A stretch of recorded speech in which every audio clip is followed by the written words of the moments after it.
Que ce soit l'eau de la douche, celle que l'agriculteur donne à ses bêtes, ou tout simplement celle qui coule du robinet, elle vient forcément de nos rivières ou de nos nappes souterraines. C'est pourquoi cette ressource précieuse fait l'objet d'une attention constante par l'agence de l'eau Rhône-Méditerranée-Corse. Elle a pour mission de préserver les ressources en eau. Leur nouveau rapport a révélé que 52% des rivières dans le bassin sont en bon état.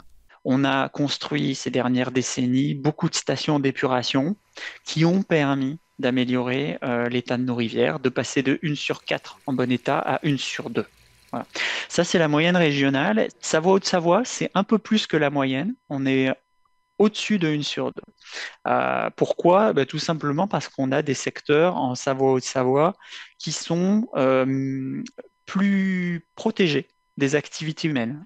Et donc les rivières sont moins altérées par des rectifications, des barrages, altérées par des pollutions, par des prélèvements. Parmi les cours d'eau qui bénéficient d'une attention toute particulière de par leur mauvais état, il y a le Viéran et le Nant de Calvi à Annecy.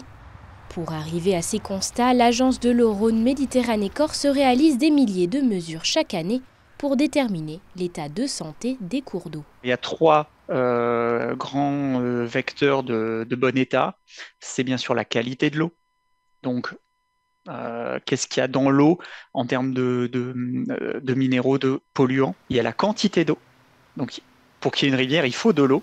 Et donc, s'il y a trop de prélèvements en eau par les usages, forcément, elle tombe en mauvais état. Et puis, le troisième qui est très important, c'est vraiment le fonctionnement des milieux naturels. Il ne suffit pas d'avoir de l'eau et de l'eau en qualité pour avoir une rivière. Caféine, médicaments ou encore cosmétiques sont retrouvés dans les cours d'eau et sont dus aux pollutions domestiques, c'est-à-dire la chasse d'eau des particuliers. Les métaux lourds sont quant à eux totalement éliminés par les stations d'épuration.